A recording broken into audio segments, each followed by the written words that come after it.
سلام تماشابینان گرامی، خلاصه خبرهای مهم 29 ایول تاجیکستان و منطقه را از پایگاه خبری بامداد برایتان پیشکش میکنیم. شروع میکنیم از یک نگاه کوتاه به سرخط خبر مهم روز در این برنامه. حمله موشکی در ساعت 2 شب، تفصیلات قتل رهبر حماس اسماعیل حنیه در تهران. نخستین مدال تاجیکستان در بازی‌های المپیک پاریس، آفرین سوپرسامان. مکافات صاحبش را یافت، ملیس دوشنبه به یک شاهد 100,000 سامانی تقدیم کرد. سفارت ترکیه در دوشنبه از 5 آگوست ویزا نمی‌دهد، برای این مرکز ویزا تأسیس دادند. برادر خودش را کار زدن نورس و اکنون تفصیلات خبرها.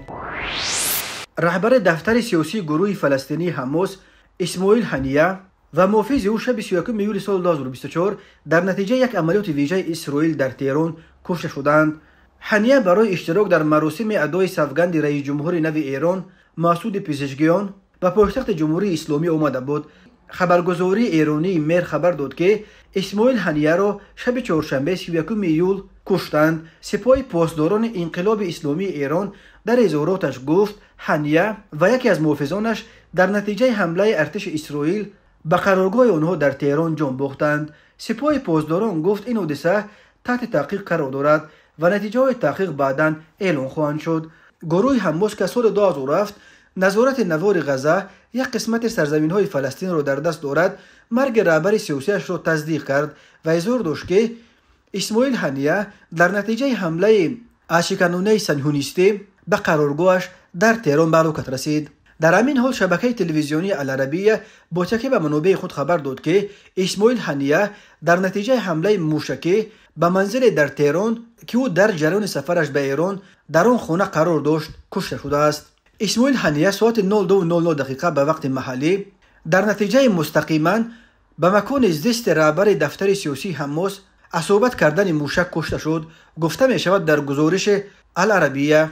سوءقصد به جان حنیه در پی اشتراک او در مراسم ادای سوگند رئیس جمهور نو ایران مسعود پزشکیان صورت گرفت. در ملاقاتی که چند ساعت قبل از قتل رهبر سیاسی حماس صورت گرفت، پزشکیان اظهار اطمینان کرد که جنگ حماس با اسرائیل با نابودی اسرائیل به انجام خواهد رسید. پزشکیان با تاکید به اینکه ایران همیشه ضد جنایت‌ها و تجاوز رژیم صهیونیستی است.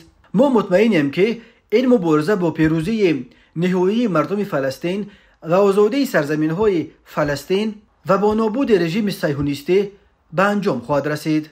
در ارتش اسرائیل به شبکه تلویزیونی CNN در رابطه با عملیات قتل حنیه در تهران گفتند که خبرهای رسانه‌های خارجی را شرح نمی‌دهند، اما وزیر امور بیت المقدس و میراث اسرائیل عمخای الیاهو گفته است که قتل اسماعیل حنیه یک شیوه درست توزیع کردن دنیاست. سخنرانی او را نشریه The Times of Israel نقل قول کرده است. چند ساعت قبل از قتل حنیه در نتیجه حمله اسرائیل به شهر بیروت پایتخت لبنان، فؤاد شکر یک فرمانده ارشد حزب الله کشته شد. فؤاد شکر رهبر امور حربی این گروه شیعه‌های لبنان و عملاً مشاور دست راست حسن نصرالله و رهبر از لحاظ اهمیتش دوم حزب الله به شمار می رفت. قتل اسماعیل حنیه در حال صورت گرفت که تلاش‌ها برای رسیدن به آتش‌بس در خاورمیانه ادامه داشت.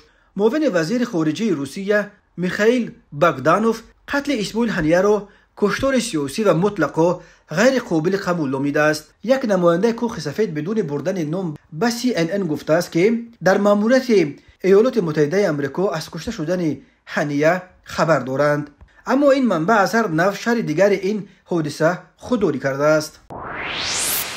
سامان محمدبکوف پهلوان 25 ساله تاجیک روز 30 ایول سال 2024 در بازی‌های تابستانه المپیک در شهر پاریس پایتخت فرانسه در وزن تا 81 کیلوگرم در مسابقات گشتین جودو یا جودو صاحب مدال برنجی شد. این نخستین مدال المپیک تیم تاجیکستان در 8 سال اخیر و نخستین مدال المپیک برنجی تاجیکستان از گشتین جودو مدال برنجی رسول باقیف بود که او سال 2008 در بازی‌های المپیک پکین به دست آورده بود. راه سامان محمدبکوف در پاریس تا رسیدن به مدال المپیاد چندان آسان نبود. او در وزن تا 81 کیلو در گشتین جودو قوه آزمایی میکرد. از دوره اول آزاد بود و در دو دوره بعدی اول فوریس بدوی از فلسطین و سپس فرانک دیوید از هلند را شکست داد ولی در دور چورکنیویی از قهرمان سه کرته جهان تاتو گرگلاشویلی از گرجستان مغلوب شد. در مرحله قوازمویی تسلط بخش سومون محمدبیکوف اول پهلوان ازبک شرفالدین بولتابوی و سپس آنتونیو اسپازیتو از ایتالیا را شکست داد و نشان برنجی المپی را به گردن آویخت. در وزن تا 81 کیلو مدال طلا نصیب تاکانوری ناگاسا از ژاپن گردید. او در دور نهایی تاتو گرگلاشویلی را شکست داد. سومون محمدبیکوف 24 مارس سال 1999 در شهر ایرکوتسک روسیه در خانواده زادگان نویه ونج مویانشاه محمدبیکوف و جمیله پروانایوا به دنیا آمده است. سامان همگی 6 سال داشت که در تالار مکتب جمهوریوی مهارت عالی ورزشی در نزد مربی شناخته گوشتین سامبو محمد شریف سلیمانوف به مشق گوشتین سر کرد. تیرماه سال 2008 امک سامان ایرگاش محمدبیکوف که در روسیه همچون مربی گوشتین کار فعالیت داشت برای عیادت والدان به تاجیکستان آمد و در بازگشت سامان را برای ادامه تمرین به ایرکوتسک برد. سامان محمدبیکوف بعد این مشق گوشتین را همراه امک بچه‌اش محمدبیک در ایرکوتسک زیر نظر امکویش ایرگاش و فاطمه محمدبیکوف ادامه دادند. اما در حالی که بعد به وای رسیدنشان محمدبیکوف در مسابقه‌های بین المللی تحت پرچم روسیه هنرنمایی میکرد و حالا به دلایل تحت تحریمات بین المللی قرار گرفتن روسیه همچون ورزشگر بی‌طرف میدانداری میکند. سامان محمدبیکوف در مسابقه‌های بین المللی از اول تحت پرچم تاجیکستان به میدان میبرآمد. سامان محمدبیکوف اولین پهلوان تاجیک است که در قهرمانی جودوی جهان میان جوانان در ماه اکتبر سال 2017 در شهر زاگرب خرواتیا نشان برنجی را به دست آورد. سامان همچنین ماه اکتبر سال 2019 در مراکش نشان طلایی را به گردن آویخت. نخستین قهرمان جودوی جهان میان جوانان از تاجیکستان شد. ماه آگوست سال 2019 در قهرمانی جودوی جهان میان مردان در توکیو سزاوار مقام افتخاری پنجم شد. 23 نوامبر سال 2019 در شهر اوساکا ژاپن در مسابقه با نفوذ توسکولوی بزرگ اوساکا سزاوار مقام سوم گردید. همین طور سامان محمدبیکوف روز 21 می سال 2024 در چمپیونات جهان عاید به گشتین جودو در شهر ابوظبی امارات متحده عرب بعد 17 سال دستاورد پهلوان شوریه‌چور رسول باقیف را تکرار کرده و صاحب مدال برنجی المپی پوری شد. تماشابینان عزیز، یادآور می‌شویم خلاصه مهمترین اخبار تاجیکستان را از پایگاه خبری بامداد تماشا دارید. برنامه را ادامه می‌دهیم. سفارت ترکیه در دوشنبه روز 29 ایول سال 2024 در صفحه‌اش در فیسبوک خبر داد که از 5 آگوست سال جاری در خود سفارت قبول درخواست‌ها برای گرفتن ویزا یا روابط سفر به ترکیه پرقط کرده می‌شوند و سفارت از 5 آگوست دیگر به طور مستقیم درخواست‌ها برای دریافت روابط را قبول نمی‌کند. از همه خواهشمندان دریافت ویزای ترکیه خواسته شده است که از 5 آگوست برای دریافت ویزا به یک مرکز ویژه ویزاگیری مراجعت کنند. همین طور آنهایی که برای دریافت ویزا در سفارت برای روز 5 آگوست و بعد آن وقت گرفته بودند باید از نو به مرکز ویزا مراجعت کنند. سفارت در اعلانش گفت درخواست‌ها عاید به گرفتن همه نمود روابط ترکیه از 5 آگوست سال 2024 توسط مرکز درخواست روابط در تاجیکستان آغاز می‌گردد. سفارت از صحنه نام برده درخواست روابط را به طور مستقیم نمی‌پذیرد. معلومات‌ها و حجت‌های لازمی را که برای درخواست روابط به مرکز ذکر شده لازمند می‌توانید توسط تماس با مرکز دسترس نمایید. برای درخواست روابط از قبل تعیینات وقت برای واخوری شرط نیست. درخواست‌ها برای روابط را می‌توانید در دوام ساعت‌های کاری معین شده پیشنهاد نمایید. از 5 آگوست مسئولیت تهیه روابط ترکیه به شرکت ABC Ltd واگذار کرده شد. سراغ مرکز تجارتی سزیدانی واقع در کوچه عینی 48 بنوی به آشیانه دوم.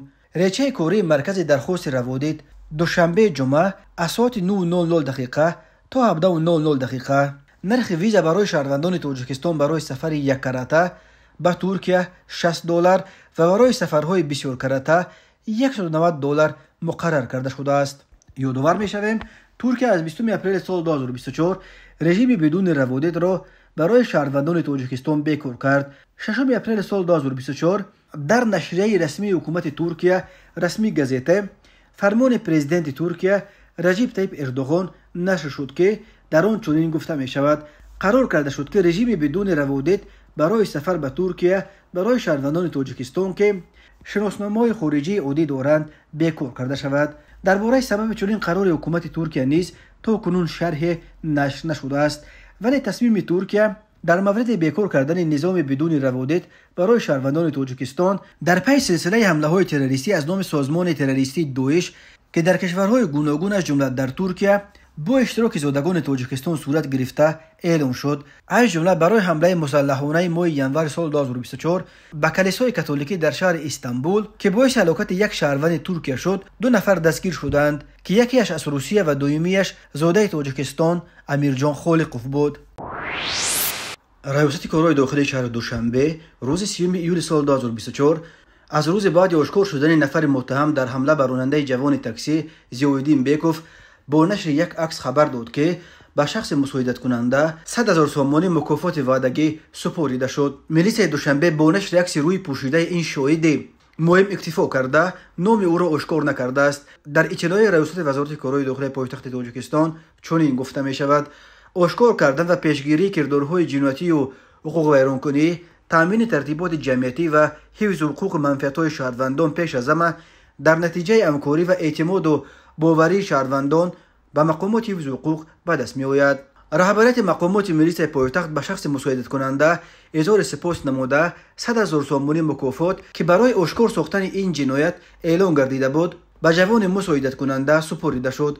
وابسته به این از کل شهروندان احترامانه خواهش کرده می شود که با میلیس همکاری نموده جهت تامین بی‌خطری و ترتیبات جمعیتی هیچگاه بی‌طرف نباشند. ریاست کارهای داخلی شهر دوشنبه روز 29 ایول سال 2024 همگی 2 هفته بعد اعلان 100,000 سومانی مکافات برای کمک در یافتن جنایتکاری که ماه ینور راننده تاکسی ضیاءالدین بیکوف 23 ساله را معیوب کرد، از بازداشت نفر متهم در این جنایت خبر داد و گفت با اتهام صادر کردن این جنایت ساکن 25 ساله نویه رودکی عبدالجبار غوزیف که چندین داغ سودی دارد دستگیر شده است. معلوم شد که او ماه فوریه سال 2024 الکی بعد حمله بر راننده تاکسی عبدالجبار غوزیف برای صادر نمودن جنایت دزدی در حدود نویه رودکی دستگیر گردیده عین زمان در محبس ادای جزا کرده ایستاده است. خود غوزیف و نزدیکانش برای شرح قضیه دسترس نیستند، ولی میلیس گفت ضمن پرسش گمان شونده غوزیف عبدالجبار پره به جنایت صادر کرده خود اقرار گردیده، همزمان با دلیل‌های ضمن کارکردهای اپراتیوی جستجویی به دست آمده از جانب او صادر گردیدن جنایت پره اثبات خود را یافت. ضیاءالدین بیکوف 5 ینور سال 2024 در محل یکچنار پایتخت مورد حمله قرار گرفت. مشتری که در کرسی قفا نشسته بود ناگهان با کارد حمله کرده به قسمت راست گردن 5 ضربه و به هر دو دستان ضیاءالدین کارد میزند. بعد فرار حمله‌گر راهگذران ماشین یوری تاجیلی را دعوت کرده راننده تاکسی را به بیمارخانه قریه بالا میرسانند. ضیاءالدین بیکوف 10 روز در این بیمارستان تبابت گرفت، ولی از بس که قاتل رگ ارتری و دیگر رگ‌های عصب خونگرد را از طرف راست بریده است، چشم و دست راست ضیاءالدین از حرکت باز ماندند. ضمن برگزار نمودن چاره‌بینی‌های اپراتیوی جستجویی از جانب کارمندان میلیسیا، نابالغ 17 ساله ساکن شهر دوشنبه با گمان قصد رسانیدن ضرر وزنی به سلامتی دستگیر کرده شد. گمانبر شونده نیمه شب 29 ایول سال 2024 تخمین ساعت 02:00 دقیقه هنگامی در منزل استقامتیشان قرار داشتنش با برادرش جوان 21 ساله مناقشه نموده با کارد آشخانگی 2 مرتبه به شکمش زده است. در نتیجه جبر دیده جراحت جسمانی برداشته در بیمارخانه بستری گردیده است. از روی حادثه مذکور تفتیشات ادامه دارد. به شعبه وزارت کارهای داخلی 2 در نویه سینا با عریضه مرد 27 ساله ساکن نویه مذکور مراجعت نموده است که شام 28 ایول سال 2024 تقریبا ساعت 23 دقیقه هنگامی در کوچه ایثار پایتخت در نزد مرکز سودای ارزان قرار داشتنش مرد 28 ساله ساکن شهر دوشنبه از حیثیت افباشی با کار 2 مرتبه به پشتش زده است. در نتیجه جبر دیده جراحت‌های گوناگون جسمانی برداشته در بیمارخانه بستری گردیده است. این چنین در نتیجه گذراندن چاره‌بینی‌های اپراتیوی جستجویی از جانب کارمندان میلیسیا مرد 33 ساله ساکن شهر کولاب با گمان صادر نمودن جنایت افباشی دستگیر گردید. گمانبر شونده شب 25 ایول سال 2024 تقریبا ساعت 22:00 دقیقه در یکی از محله‌های شهر کولاب از حیثیت افباشی با مرد 37 ساله ساکن شهر مذکور جنگ و جنجال نموده با کار 2 مرتبه به دست چپش زده است. در نتیجه جبر دیده جراحت جسمانی برداشته در بیمارخانه بستری گردیده است. نسبت گمانبر شونده پرونده جنایتی با قسم 3 ماده 237 کودکس جنایتی جمهوری تاجیکستان آغاز کرده شده تفتیشات ادامه دارد. به شعبه وزارت کارهای داخله در شهر کولاب عریضه مرد 35 ساله ساکن شهر مذکور وارد گردیده است که 29 ایول سال 2024 تخمینا ساعت‌های 12:00 شخصان نامعلوم با راه پنهانی وارد دکان فروش لباس‌های زنانه واقع در محله اسماعیل سامونی شهر کولاب شده از آنجا زیاده از 400,000 سامانی را دزدیده از جای حادثه غیب شده است. در نتیجه گذراندن چهاربینی‌های اپراتیوی جستجویی از جانب کارمندان میلیسیا زن 27 ساله ساکن شهر مذکور با گمان صادر نمودن جنایت دزدی دستگیر کرده شد. اینچنین به شعبه وزارت کارهای داخله یک در نوحه فردوسی عریضه مرد 47 ساله ساکن نوحه مذکور وارد گردیده است که شب 11 ایول سال 2024 تخمینا ساعت 00:30 شخصان نامعلوم با راه پنهانی وارد منزل استقامتی شده از آنجا یک عدد تلفن موبیلی تمغه پاکارو که در داخلش برنامه دوشنبه سیتی بانک پیوست شده بود و در حسابش 42363 سامانی مبلغ پولی داشت دزدیده از جای حادثه غیب شدند. ضرر رسانده شده 43500 سامانی را تشکیل می‌دهد. در نتیجه گذراندن چهاربینی‌های اپراتیوی جستجویی از جانب کارمندان میلیسیا جوان 22 ساله ساکن پایتخت همچون گمانبر در صادر نمودن جنایت دزدی دستگیر کرده شد. اوید بین حادثه و تفتیشات ادامه دارد.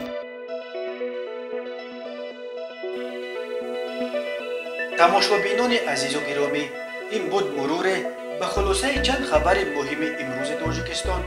خبر و گزارش‌های بیشتر از تاجیکستان و درباره تاجیکستان و اطراف آن را در سامانه پایگاه خبری بامداد در این نشانه پیگیری نمایید: www.bomdad.com. خوش باشید.